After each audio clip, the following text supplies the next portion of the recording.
Hi, I'm Tom Field, Senior Vice President of Editorial with Information Security Media Group.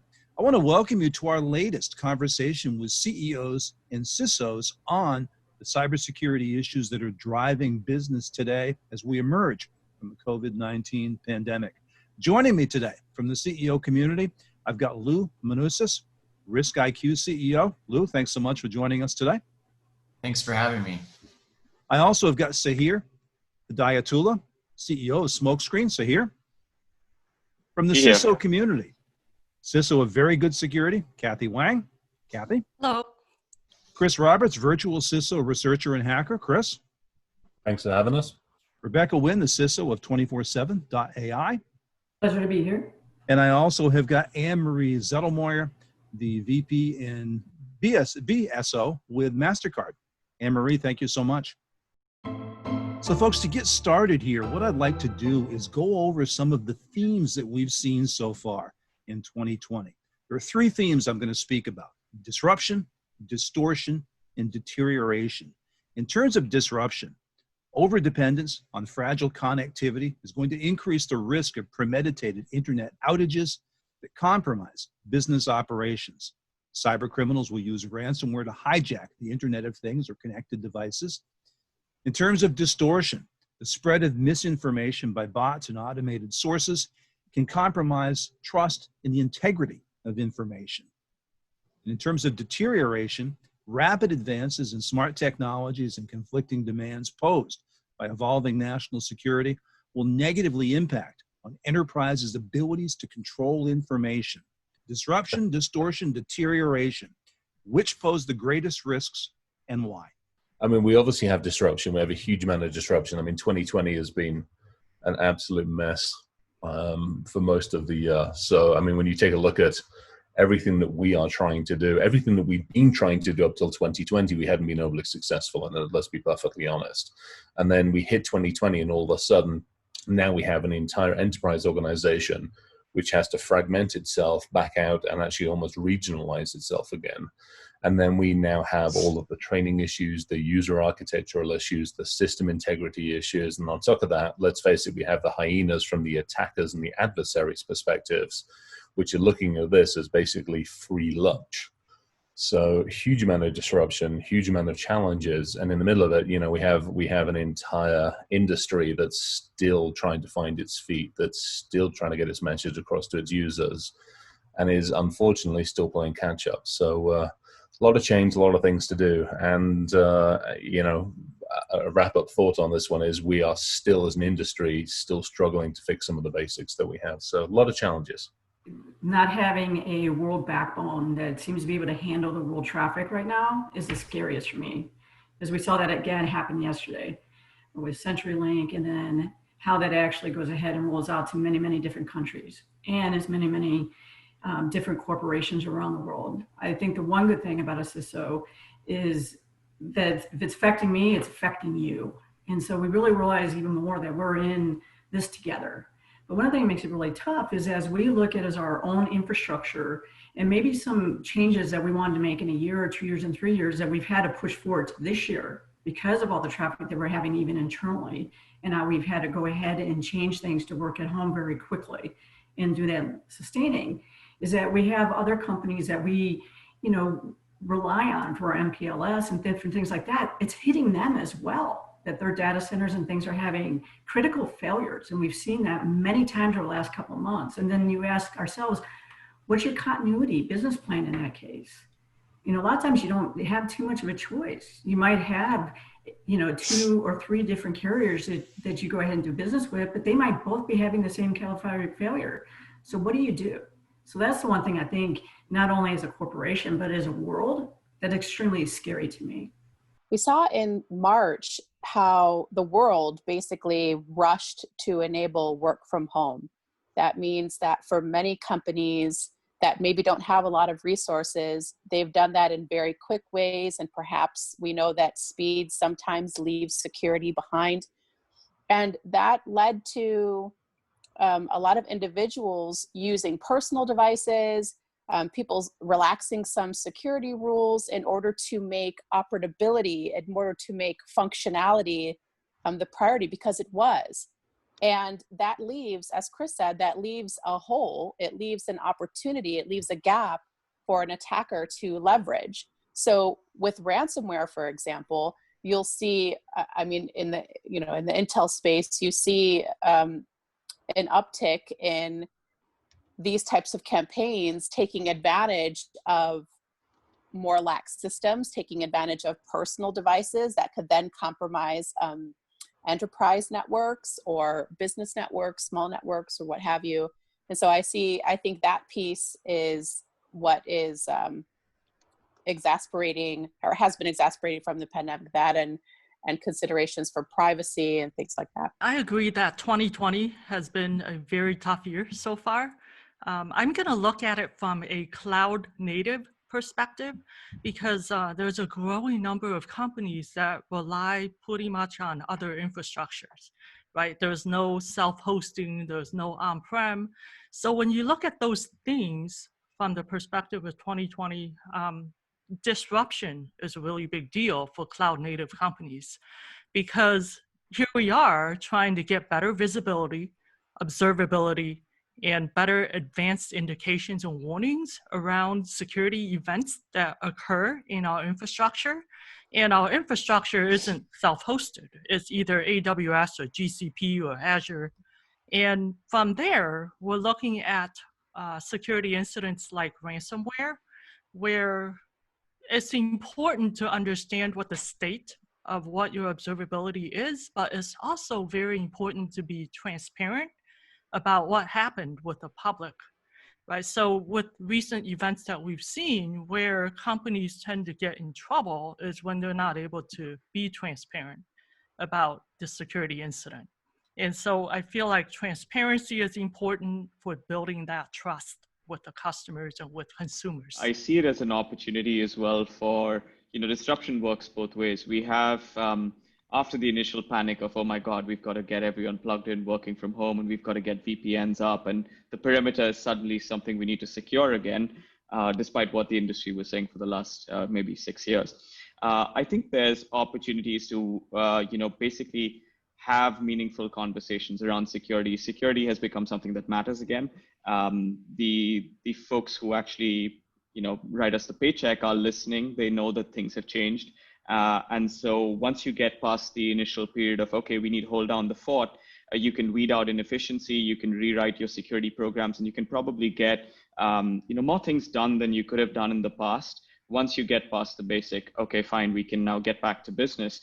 I think that fundamental shift and disruption can work in a positive way as well. I think what we're seeing is more around distortion. It's easier for an attacker to take advantage of infrastructure when you can lay a landmine out there. We've got an election coming up, and just what was old is new again. And I think the election and what we saw 4 years ago, where just a very simple phishing attack can make it just very simple for a bad guy to get into our network. I think we're going to see that theme really win through by the end of the year.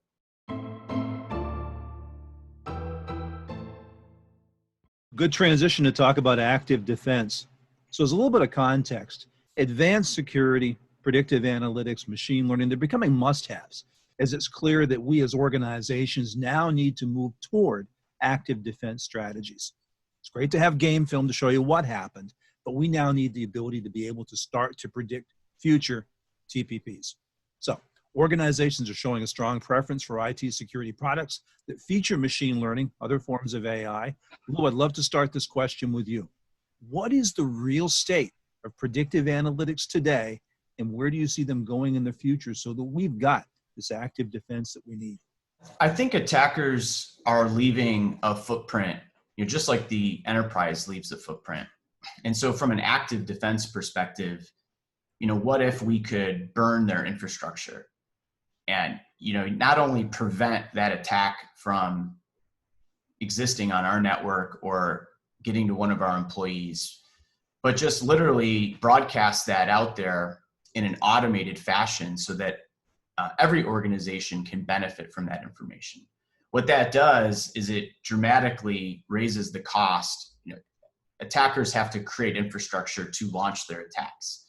So I think the active defense and using automation, AI to predict what that infrastructure is going to be, and then move quickly as an industry. So not just as one organization, but let's collaborate as an industry to put that active defense in place. And I think now more than ever is the time to do that. We've seen Intel-led security programs really take off. And as more and more organizations have intelligence teams, there's really a pathway to put this in place. First and foremost, yes, there are definitely some organizations which have the capability and the capacity to actually have decent intelligence teams. But let's be very, very honest, they're very far and very few. Maybe win the Fortune 500, Fortune 1000, but unfortunately we tend to forget the small to medium businesses, and they are being left further and further behind. Secondly, I would also argue that no matter what we try to throw up in a defensive situation, as an adversary and as an attacker, I'm always going to get in. So if you've given that premise and you understand that, you need something inside the organization that's also going to have a defensive and a deceptive type of environment that, again, as an adversary, I'm looking around, you've built an effective camouflage inside an organization, at least then there's something else inside. The other challenge I have sometimes with the let's go burn the adversary is, again, maybe there's 50 civilian companies and most of the governments out there have the ability to go back and do an attack type of situation, or at least go more on the offensive side. Most companies try that, they are going to get their ass handed to them. So for me, it's bolstering up what they understand. To your point, obviously putting better intelligence in place, but assume breach and then really go, how am I going to know about it? What am I going to do about it? And when are my systems going to tell me? So slightly different tact, but I get the idea. Oh, and by the way, we need to shoot most vendors that say that they have artificial intelligence, because let's be honest, it's not. A lot of these smaller to medium-sized businesses are kind of left behind by this. The other thing I would add to it as well is that, these teams are really small, right, for security teams, and they need to be able to scale. So a lot of these types of solutions are promising that scalability by detecting the outlier type activities that you may want to investigate, which is great. But then, just a word of warning to vendors, you want to make sure that false positives are not a major problem with these types of outputs, because that's just signal fatigue for security teams, right? So what can we do to tune everything so that false positives are minimal? And then at the same time, it's almost like it's a less is more kind of approach with these types of technologies is, okay, show me maybe 2 things a day that I really should investigate that will be impactful and meaningful. Don't show me a list of 100 things that may or may not be real events, right? So this is really, really important for vendors to keep in mind for this type of technology. We only have so much space. We only can go ahead and keep so much correlated data. And that's the really important thing to look about a true false positive is, what does it really mean in your environment? And can you look at enough runway to see if that event that occurred does occur on this regular type cadence, right? And that all takes room. It all takes room in your data lake. And so that's one thing that I think is really a challenge, and then being able to go ahead and work effectively with whichever your vendor and flavors of choice is really to go ahead and it's not just set it and forget it. That's the one thing that drives me nuts. You have to really be able to use your tools fully. And with that, you have to have the right teams in place. As Chris has mentioned as well too, we have a lot of people who, I'll be a little bit of a naysayer here, who come out of college and they have a degree, but do you actually know how to look? Do you know how to look at a log?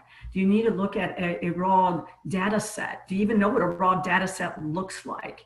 Because you have to be able to work well with your vendors. And one thing that I do with mine is I have weekly readouts with them, even from a CISO letter, on what's really going on. How can you partner with me? How can you be the augmentation of my staff? Because that's a big challenge, is actually getting quantifiable staff who know how to be true analysts, to really look at this stuff. Because if I have a machine learning, AI, I know, Chris, you hate those names, but in concept, if they're looking at everything in my right hand and I can tweak that very effectively, then you need to be looking at my left hand. And I'm finding that we really have a lot of people who've come out of school and different things like that or been in jobs for 10, 15 years, but I'm having to train them how to think and how to be true analysts. And that's the negative side with technology. It's just gotten people to be lazy about technology. And I think that is a very good fear that you should have as a CISO is, do I really know what's in my environment, or do I know only what the dashboard says that some human has put together? I find that very scary myself. You know, it's the maturity of thought, it's the perseverance of thought that makes an analyst great.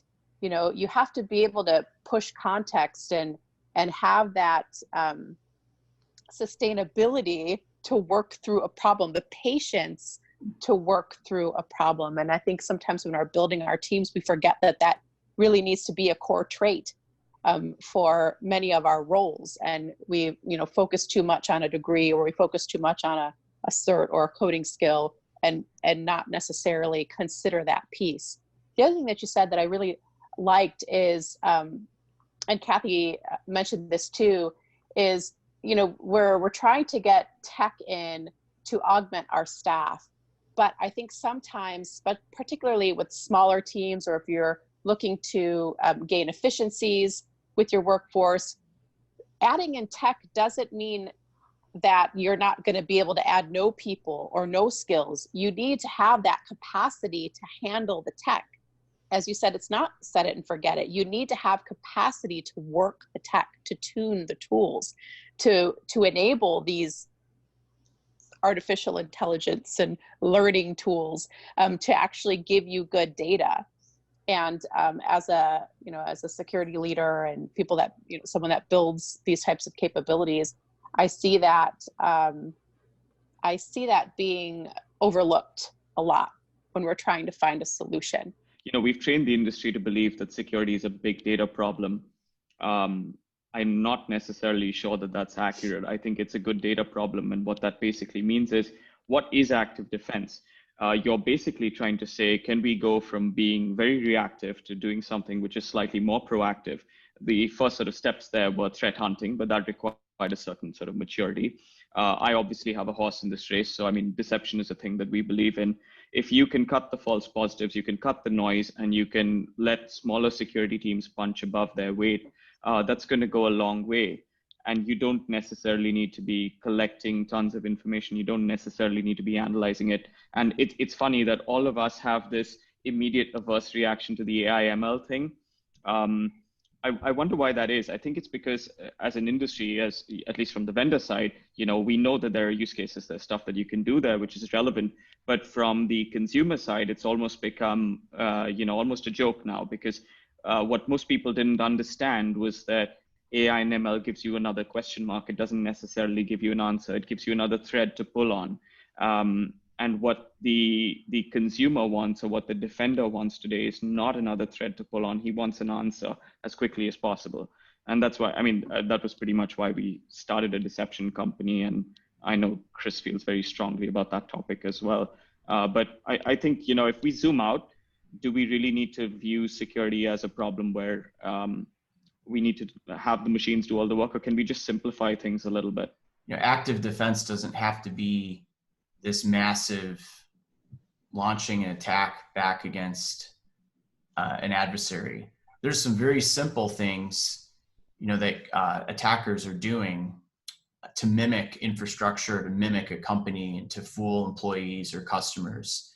And just by monitoring your infrastructure and understanding what that attack surface looks like, you can make a substantial difference. And so I think everybody here was saying, you know, how nascent the Intel industry really is, and how we have to empower our teams to do more with less. Well, you can automate a lot of the detection, and, you know, burning the infrastructure is just simply making it unavailable. And that doesn't, you know, require any sort of scary, you know, go after the bad guy in a military-like way. So just like deception, where you're putting something in your network to attract the attacker there so you can stop them. I think there's other techniques and a lot we can learn from just simply watching what the bad guys are doing. That makes sense. Here's a couple of challenges on this one, though. Let's face it, our industry has been around for more years than most of us care to think of, and we've all got gray hair because of it. We still don't have a good handle on what we have inside of our infrastructure. This is one of my, one of the big bugbears. We all go charging down, well, we don't, but a lot of the industry and a lot of marketing goes charging down. Let's secure the endpoint. Well, most people don't even know where the hell all their endpoints are. Well, then let's secure the data. Well, we don't even know where all the darn data is. Well, then let's put a perimeter around it. Well, bloody perimeters haven't existed for 20 years or so, but we still want to do that. So we're not all on the same page, number one. Number two, as an industry, I think the biggest bugbear, and Rebecca and Kathy both hit it, is when we throw AI and ML out there, a lot of it's marketing led, and we all talk about general AI as opposed to very specific actual AI use cases. And there's some amazing use cases that we can use it for, but unfortunately we tend to generalize that and we don't educate. When we throw a lot of marketing terms out there, we're not good at educating the people and the business in a language that they need to understand it. You use the term, we're going to go burn the adversary. No, you're not, because that just isn't going to happen, and most companies can't do that. So it's like, okay, let's change that language into such a way where the very people we're trying to protect can better understand what we are trying to convey to them and how we help them. I think that's a big challenge on this one as well. Most companies, even very large enterprises, are not going to necessarily invest resources in thwarting or disrupting a nation state or a criminal network or anything like that. The first and foremost top of mind thing to do is to protect your infrastructure, is to get back whole, is to find remediation, is to strengthen your own defenses. And even the big guns have budget conversations. So we're going to invest in hardening and hygiene and trying to do things better and trying to do things faster. So I think, if someone is going to use a term like artificial intelligence or machine learning, I think the crux of it is that, yes, we need technology to help us make better, faster decisions with more confidence on how to protect our environments better, on how to react to situations faster, and to do that with more clarity. And really, to sum up what we've all been saying here, it's not that we're scared of AI or machine learning. What we're saying is using that effectively in your organization. It means that you have to understand what's going on in your organization, and it means that you have to tune it as you go along, and you have to be able to put time and resources into that tuning. And if you're not going to spend time and resources in that tuning, it's not going to be very effective for you. And I think the other main point that we're saying is, by no means you want to go and try to go ahead and try to hack back with the hacker. There's a lot of rules and regulations against that. And again, you don't want, in today's world, where people going ahead and saying that you personally are trying to go after these people. You want to protect your environment, protect your business, so you can continue to, serve the consumers who you're serving. You might want to also scope your environment and say, okay, of all of the infrastructure that I have, where is the most sensitive data residing? And does it make sense for me to focus as a strategy, focus on building defenses right there as a start? And you also probably don't want to spend the resources on the entire infrastructure when you've got publicly facing data in that infrastructure. That's probably not the smartest strategy for building this out.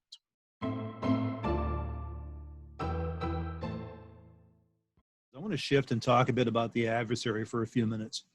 In today's threat environment, we see cyber criminals have walked away from the old Lockheed kill chain model, and they've moved on to more of a cyclical, unified style threat model, where the initial effort requires far more effort, but establishes that foothold for multiple subsequent attacks. And it seems in many ways like a much more dangerous model, as we've seen with some of the recent strikes. Attackers can reside unseen on networks for months, then emerge with ransomware, reputational impact demands, long-term issues.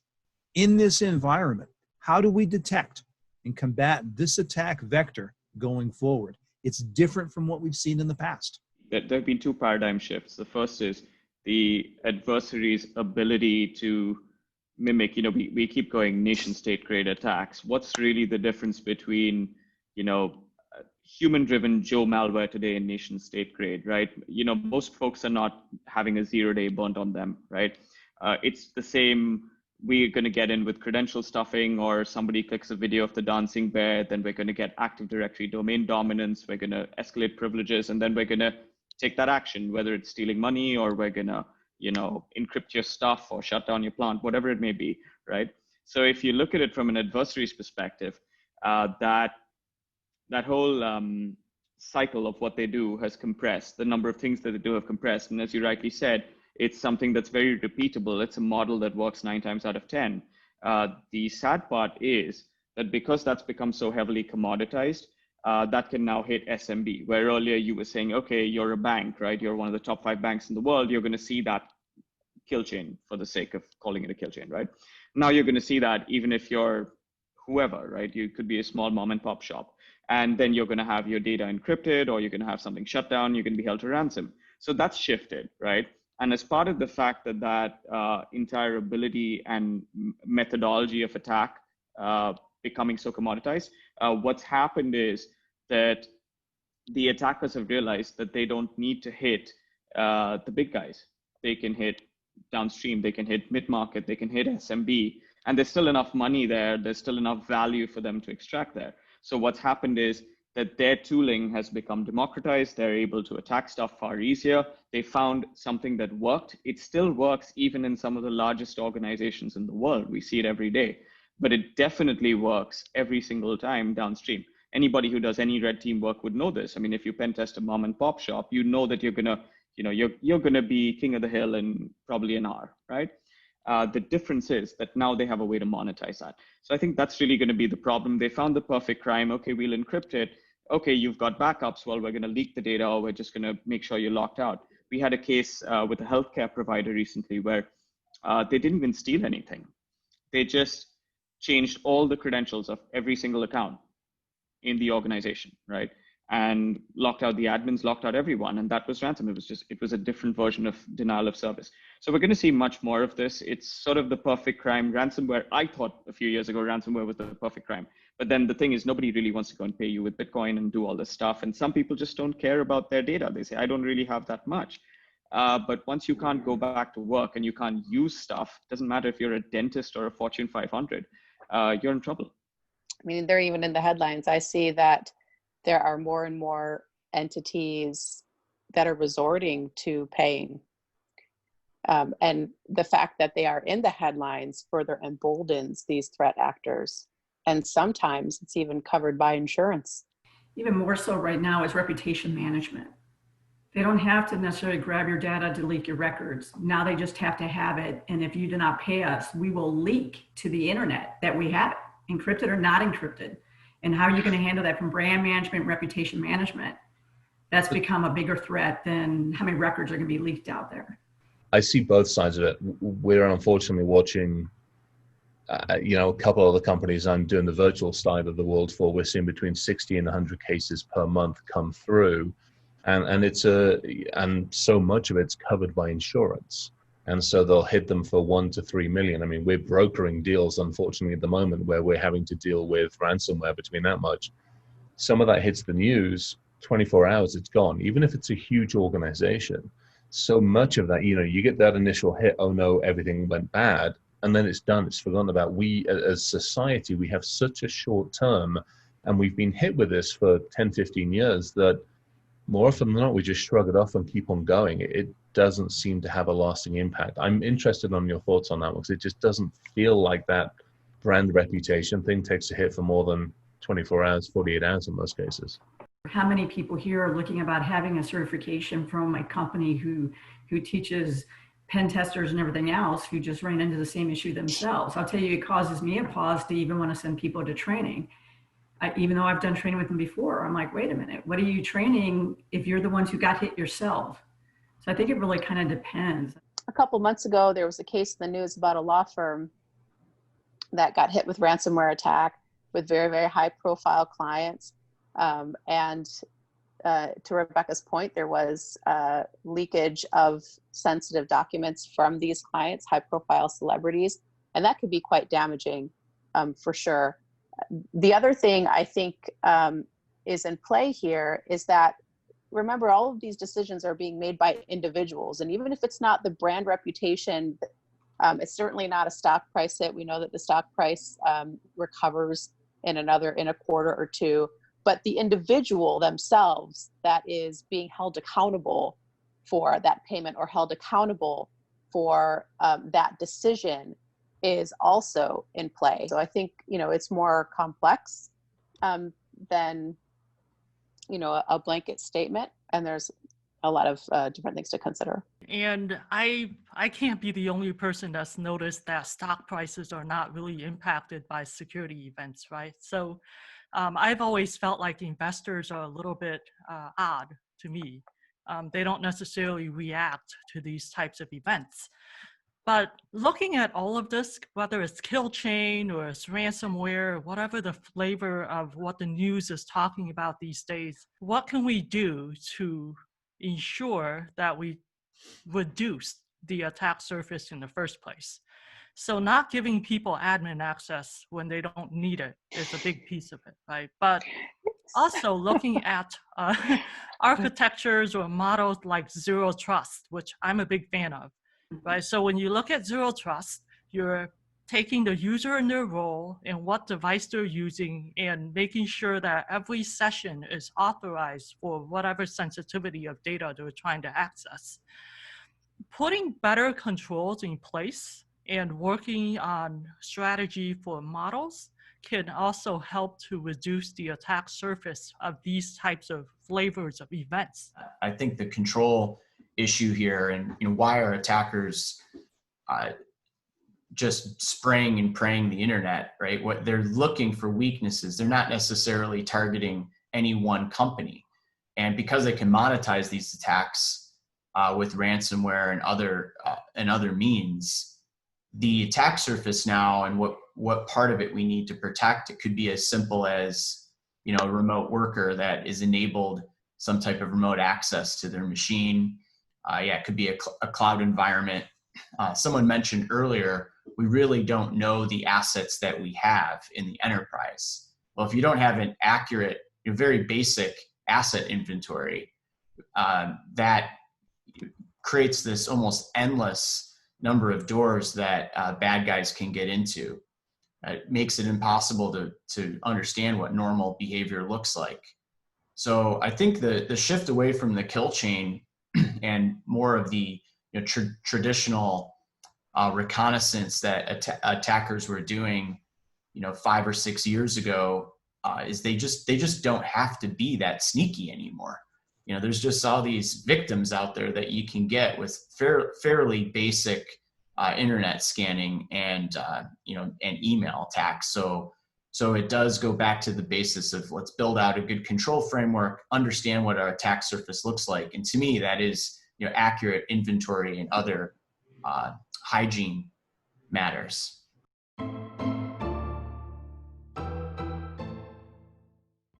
Today, 94%, maybe more, of cyber threats originate in the inbox. You see impersonation attacks on the rise. And you can see that artificial intelligence, machine learning are increasingly being used to automatically generate spear phishing emails, digital fakes that really expertly mimic the writing style of your trusted contacts and your colleagues. So my question, and Kathy, I'd love to start this with you. What are the real solutions available today to defend against these phishing emails? Is active defense security able to detect and stop these threats before damage is done? And if not, what can be done to get ahead of these phishing attacks, which are smarter than they ever have been?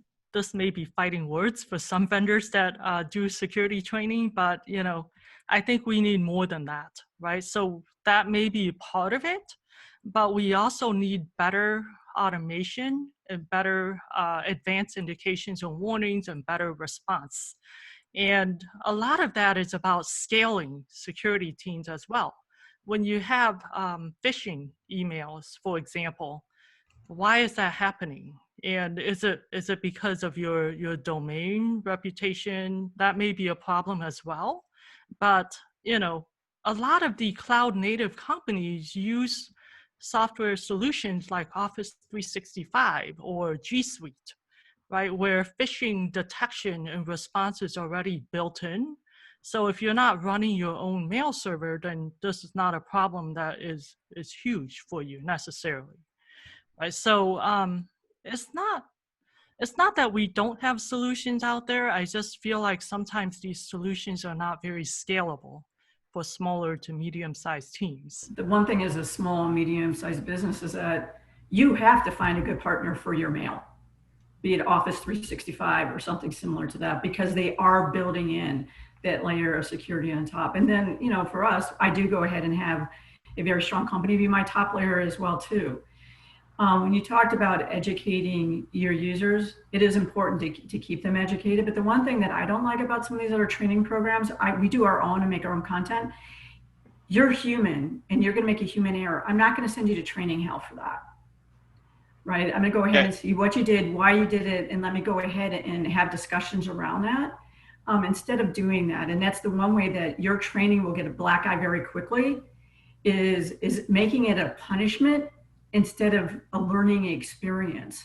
But the other thing that you can do as a company is if someone does click on a URL, have that go to a sandbox and test that URL before it goes live. It doesn't take more than a nanosecond to do that. Maybe it's 2 nanoseconds, but do that because that's how you're going to actually save yourself a little bit more. And I'll tell you, you know, like everyone else, if you partner with the right people, you're going to see fewer get through that. But don't be lazy, because what I also see is because everyone is waiting for you to be looking at the newer attacks, I'm seeing stuff where people are flooding back with stuff that's 2012, 2010, things along those lines, because they know that you're looking for the newer attacks and forgetting about maybe some of these older attacks. And plus, there's a lot of people out of work right now. And so one of the things is some of those people are like, how can I then get into this game? Because it's easy to do. A rootkit and all that other kind of stuff is maybe $20 and then you're in the game. So we have to be careful about those type people too. Imagine you're sitting in a board meeting and you say, 70% of our users fell victim to a simulated phishing exercise, and then we did training, and now 20% fell victim to it. So you just went from 70% on fire to 20% on fire. The thing is, it's a zero-sum game. You just need, the bad guy needs just one guy to click, and then they're in. So, you know, we have historically as an industry tried to push security to the user.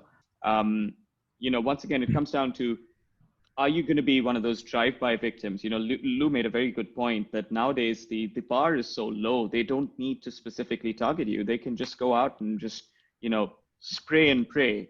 And that's what used to happen back in the day. And then we went super targeted. Spray and pray is back. It works. They can just go and blast stuff out and, you know, they'll find somebody. But assume that spray and pray is covered by, you know, you've got a vendor who's covering your email, that your security is taken care of there.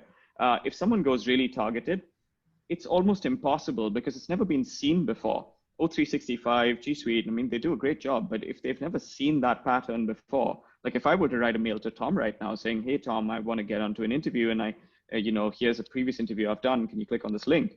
That's not something they've seen before. And I mean, if Tom clicks on that link, he's going to go somewhere and something's going to happen.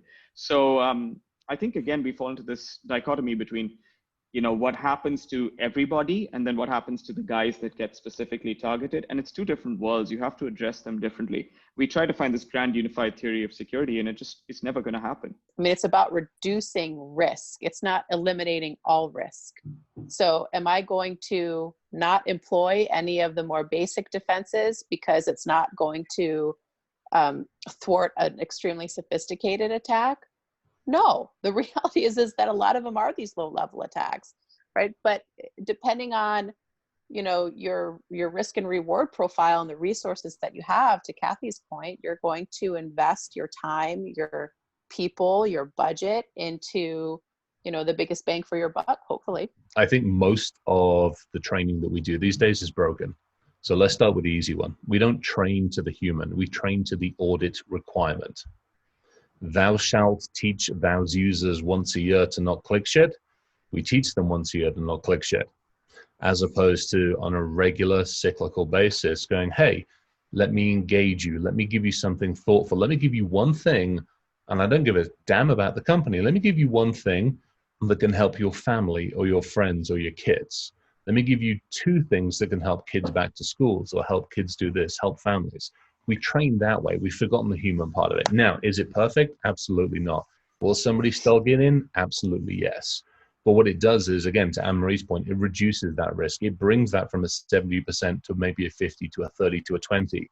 But that's just one thing you do. That's the human. So now you've got the people sorted out.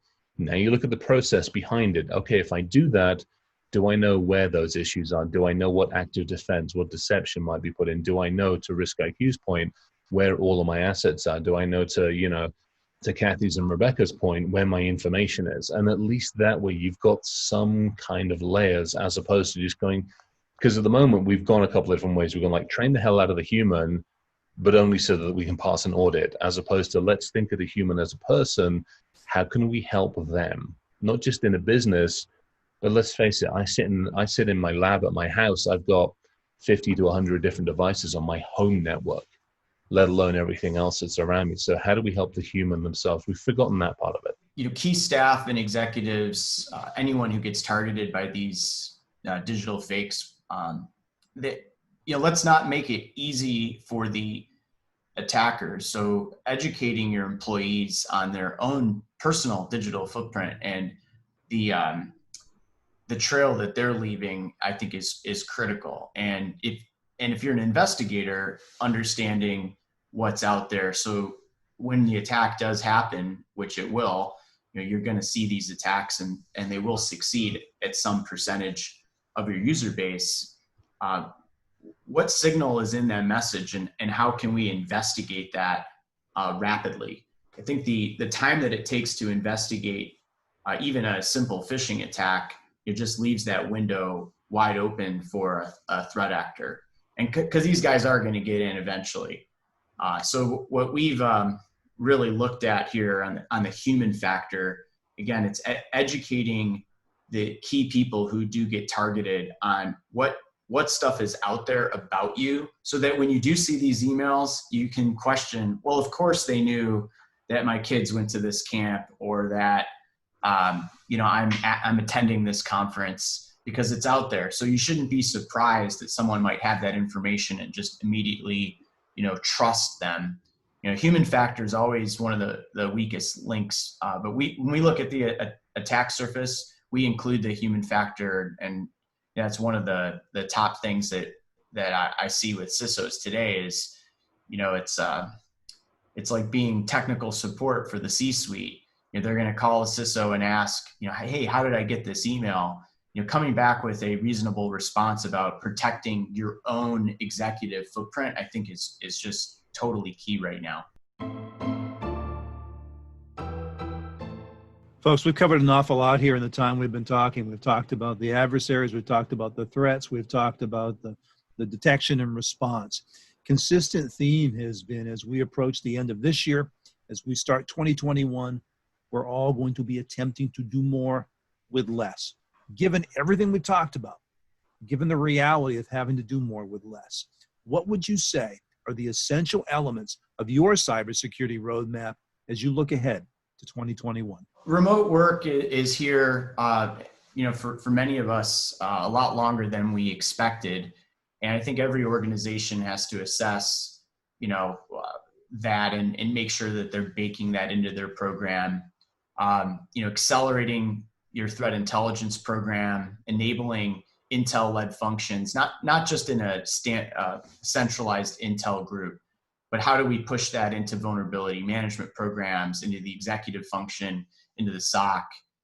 Those are really key aspects. Automation is going to be a really important aspect as well, and we have to do more with less resources. So that's what we see coming at us. Make it harder to get in, make it harder to escalate privilege, make it harder to move laterally. It all flows from there. Deception practices, advanced indications and warnings, maybe introducing, what we might call pocket litter or tokens somewhere, right? To look for indication of access that shouldn't happen. But also roadmap wise, having the basics in place. observability, good logging and auditing practices.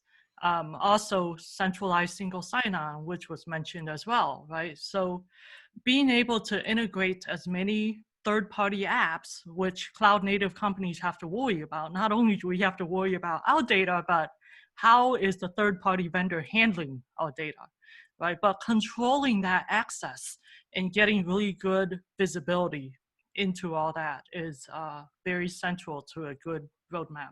Security and privacy by design, no matter where your workforce is located, no matter if they're working in the office or at home, and no matter if you have it on-prem or you're using another party.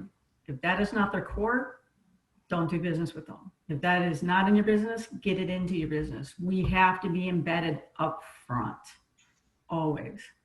Hygiene in general, finding ways to have more visibility, know where, not just where your data is, but what data is valuable, who should be using it, and how, and what you should be collecting. And then lastly, how to create processes that reduce friction, not just for our developers, but for our consumers, for our customers. You're going to get hit. Practice makes perfect. So get on with it, run some tabletop exercise, bring the tea and coffee in, bring the donuts in, and just practice for when the day does come, when you walk in and you have got ransomware. You're not going to be running around like headless bloody chickens. Well said, Chris, each of you. I appreciate your time and your insight today. It's been a terrific panel. Thank you so much for sharing your perspectives so freely. Been a great conversation. Thank you so much for investing your time. I enjoy these CEO and CISO discussions because they're real people talking about real topics and offering you real experience in their perspectives. Please give us feedback on this, other topics you'd like to hear, and speakers you'd like to hear join the stage as well. Until then, for Information Security Media Group, I'm Tom Field. Thanks so much for watching us today.